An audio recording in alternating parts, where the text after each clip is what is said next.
Welcome to the Buying Legal Counsel Best Practices webinar on how standardized matter codes can help improve buying legal services. Hello, Jim and Adam. Thank you for being here today. Thank you. Hi. Hi. We'd just like to get started to talking about the SALI Legal Matter Specification Standard. SALI, as some of you may know, is an independent organization that was set up. It includes law firms, companies that buy legal services, vendors, as well as associations. And the whole goal of the Legal Matter Standard Specification is to provide a common vocabulary across legal operations to describe matters. People will often ask us, how does this relate to task codes? It's actually at the other end of the spectrum. The kinds of things that the LMSS describes is at the very top level. What I am buying is, let's say, a class action labor and employment case. And so what it allows you to do in your matter databases is it allows you to code your matters in such a way that you are able to compare and say, okay, the last time we did this, here's what it looked like. Next slide, please. So here's kind of a common scenario from the point of view of buying and selling of legal services. Jim and I have both worked in big law firms, so some of the folks you're buying from, but this is a very typical case. What will happen is you as a buyer will ask us as a law firm, what experience does your law firm or your department have in providing the particular service I need? Let's use the example of the class action labor and employment case. What this allows law firms to do, as well as buyers, is it allows us to, if we've coded our matters, it allows us to look inside of our database and say, okay, here are the 15 or 20 or 100 matters that we've done that match. Look at those and say, here are the kinds of things that we've done that are similar. Now, the LMSS is designed in such a way that not only does it code the matter itself, but you can code a lot of other information like the industry or the jurisdiction or the kinds of players, because often those are the next qualifying questions that you will have. You will basically say, are these, have you done stuff that matches my my industry? The next thing that you might ask is, okay, who are the right attorneys to put forward? Who are the ones who are the most experienced? Again, from a law firm point of view, what it enables a law firm to do is it enables us to say, okay, on these matters, these are the attorneys who've done the most of this kind of work. It allows us to put forward our best foot to say, here are the best people for it. And when you come back to us and say, I don't really want this to be hourly, I would like an alternative fee. What it really allows a law firm to do in a much better way and in a much more qualified way is go back and say, okay, these are the 100 matters or so that we've done. And so we can look at what the ranges are and what the parameters are, and that would allow us to provide you better pricing. Next slide, please. So what is the big idea for the LMSS? I think the best analogy we've come up with, it's like a universal product code.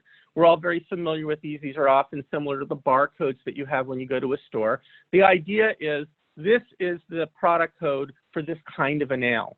It describes the shank. It describes exactly the kind of nail. Next slide.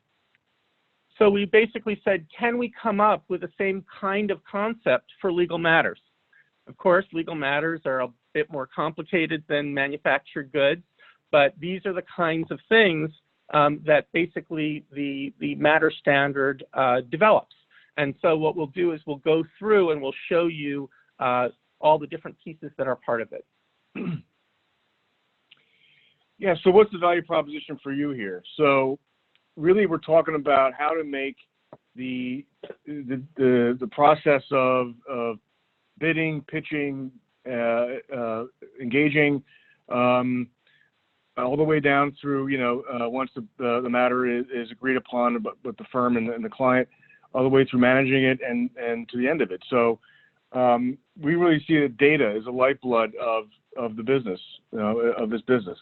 We hear a lot about data-driven, concepts, and to do that, you need standard data, and we don't have that in our industry. We don't really. Everybody uses their own information internally, but we don't share it well between different parties. So, for example, one of the use cases that we have definitely is comparing contrasting pitch responses. So, if we all have the same data, you can be doing a much faster job of analyzing what you're hearing and what you're being offered, so you can do more ready done analytics, right? So, we see this as being about soliciting, analyzing, comparing, fees, and so forth. So the advantage of a single standard. One definition for more efficient analytics, slicing and dicing, is clearly what you're going to be able to use from this. Reduces the ramp-up time of communication. Common definitions of work will allow true market prices to surface. So right now, we don't really see a single market price be more obvious to either side. So what we understand this to be is that the more ready understanding of the value you're going to be getting from the matter because you have better data, right? So more sophisticated analytics, be able to leverage that too. So next slide. Next slide. Okay, thanks. So right now, this is built to be used right now by you. What we're trying to accomplish is to have better partnerships between our firms and clients to share data more efficiently. So what you can do is take this data, use it internally, and excuse me, use it internally, and then you can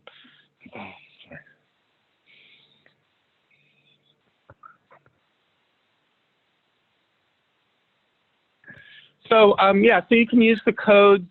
You can use the codes immediately, and we'll walk through this. So what Sally provides is two big ideas that we'll walk through. Let's just go to the next slide. Okay, so as we said earlier, the relationship to UTBMS is that the LMS is the top-level descriptors. UTBMS is our sub-level codes for categories of work. So they really complement each other. And what we're doing at Sally is continually focusing on ways to further integrate with UTBMS. Next slide, please. So so where we are right now is it's the Sally LMSS version 1 revision 3. What I do have to announce is our plan right now, we're almost at the end. You've gotten us just before the goal line. At Legal Week, which is in a couple of weeks, we're actually releasing the final. And so what I'm going to show you, you can assume to be the final. So what we really deliver are two things, is a set of codes and a structure, okay? The structure, you can think of the structure as if you've got a legal matter and I want to track a piece of information, let's say, what was the value of the deal, or how many depositions were in this matter, the kinds of things that you think are key indicators of the costs of something, the LMSS has a place, it defines the place where you put that information. What you also can do, and so here you see an example of the structure. So you can see there's a matter. If you look at that second link, the matter has a locale, so that's the jurisdiction. It's got a process, and a process you can think of the legal service. Let's look at the process types, the area of law. You can define the number of players, because often, and what kind of players they are. Because what you'll often find is the industry, the players that are involved, how many people are involved in a case or a matter will have a very significant impact. So this basically shows you where information is stored. Now, at each of these junctures, you can actually store, you can put text, you can put a number, there's a true-false value, but the true power of Sally is in the enumerated values or code sets. Now, the reason that I say this is in Sally, out of the box, most people have not implemented the full Sally thing. There may be some systems that implement it, but what you have today are legacy systems, okay? You have systems where if you're dealing with data, like all of us are, like all companies are, what you're trying to do is revisit your coding, because what you'll find is that your coding is inadequate, okay? And so what happens is, we've had these conversations with many of the people who are involved in Sally, and what they'll tell us is something like, well, we were revisiting our codes, and then we had arguments for for 3 months with our lawyers over what the codes should be. What Sally provides you is a set of codes that have already been vetted, that have already gone through all of these different stakeholders, and are a starting place. So what we're finding is that people, when they have this situation, they'll say, okay, here are a set of codes.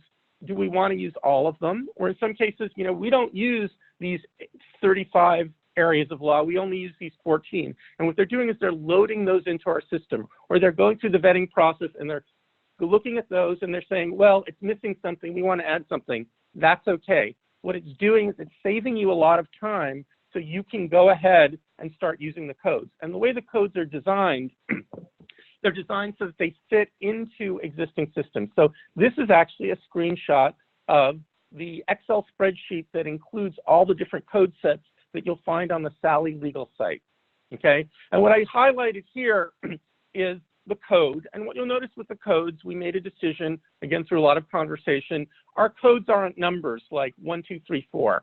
And the reason that we did that is very simple, is our members told us that, often I'm looking, often when things break down, I'm looking at a spreadsheet and I don't know what 1, 2, 3, 4. Can you make them initials that are abbreviations of what the thing is?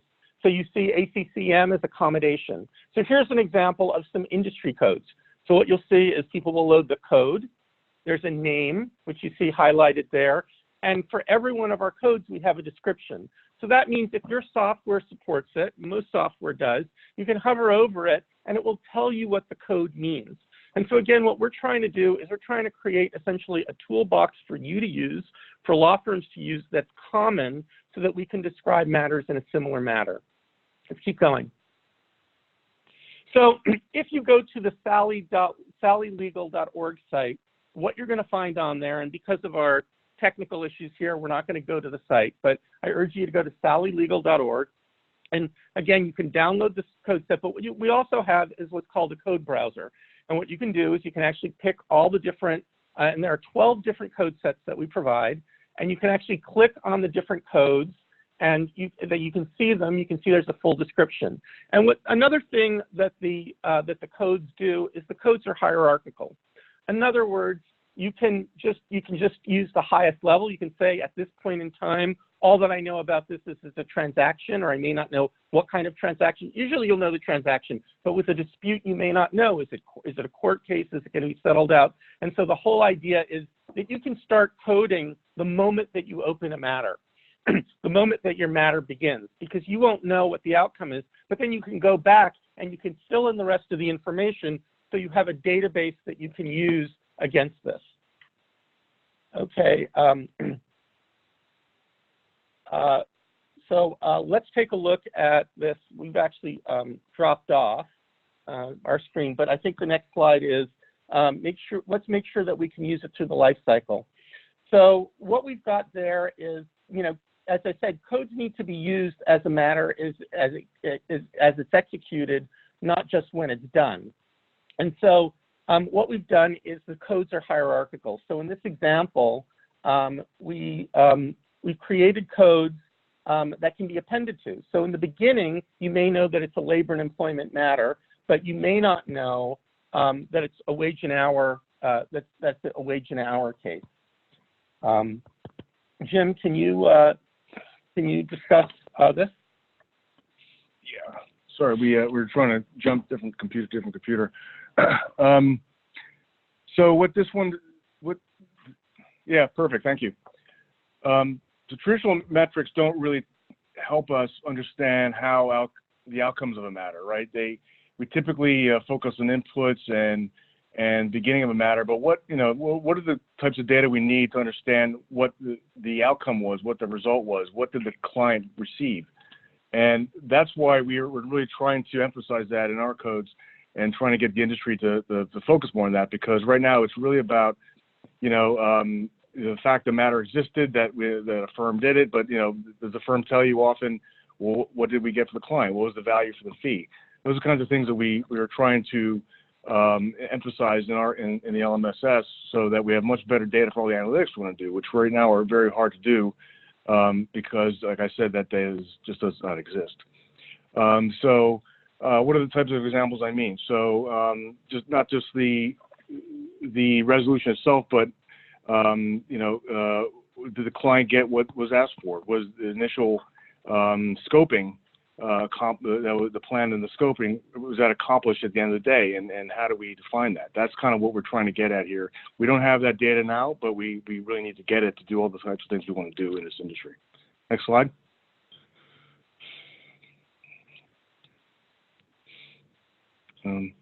There we go. Okay. So what you're seeing here is the sallylegal.org site.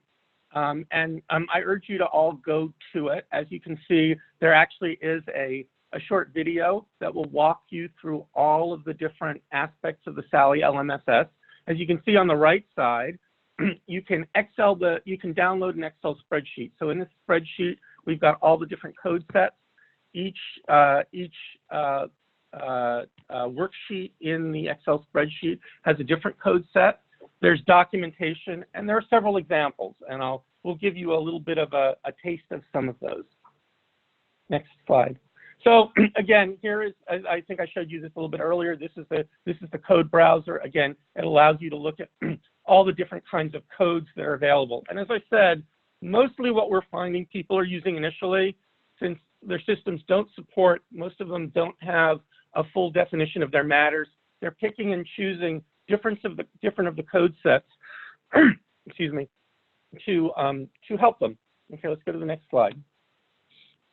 All right, so here what I'm showing you is an example of how Sally is being used in a query, in a database. And so what you see here is actually, you can imagine that this is a header. I don't know. I know this is JSON code, so it's a little bit technical. But what it's basically showing here, using the codes, and I've got some comments there, is that what we're seeing here is this is a search for office lease transactions in New York. If you look under title, you see there's a code for New York. You can see under the process there's a code for a lease. The area of law is landlord-tenant law, and you can see the industry is office. Okay, and so what this is basically showing is that the codes are being, this is the codes that are being used. I've done it in a sort of in a non-computer form where it's being used to actually query against a specific database. So this is a database that is using these codes to define stuff. So you can imagine that we can use the Sally codes as an interchange format where you can say, what is the exact thing that I'm buying? What I'm buying is a T-LEA, and I'm buying a lease, and I'm buying a lease in New York for an office building. Can you tell me what kinds of examples of those that you have? Let's look at the next examples. That's an example of a query. Here is a very abbreviated version of a matter, but it's just to show you how Sally can encode in a relatively compact manner very important things about a matter. So we're just going to read it from the top. The top is just header. It just says that it's in English. But if we start from matter, it says this is a wage and hour class action against XYZ Corporation. So what you can see, and the first thing is locale, is you can see that the location is Georgia, right? The next thing that you can see, it's wage, oh, actually, this one has a typo in it because it says Delaware, but the title of the description is wrong. It's actually Georgia. DCCI, it's a dispute, so it's a civil court proceeding. That's how it's been coded in the database.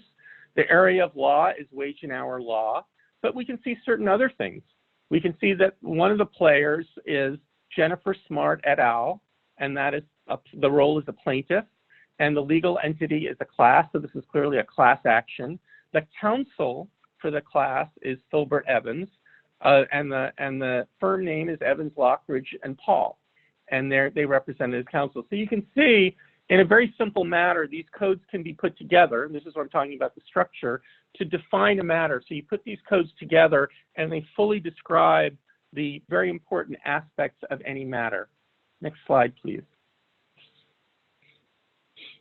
Okay, let's talk about how we can use the LMSS today, Jim. Right, so as I've stated before, each stage of the process from initiation of a matter to close, this data can support, and you can use it to both internally and with your firms to have a much better understanding of all the work you have done, you want to do, and will be doing down the road as you estimate your future work. So these are just some examples of some of the code types that fit each stage. So when a matter is out for bid, process codes really are talking about the service itself. So think about disputes, transactions, all the types of things that you're going to need to do.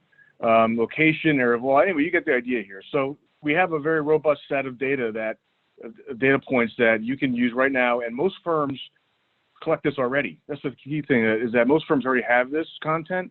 It's just a matter of us all talking the same language, right? So once we talk the same language, then we'll all be able to utilize this information for much more advanced analytics than we are right now. I didn't really get into it like I went to earlier, but right now we're relying a lot on task codes and that level, which is important, but which really weren't built for some of the things we're doing. This is the first step towards getting the information to where we need it to be for better buying and selling.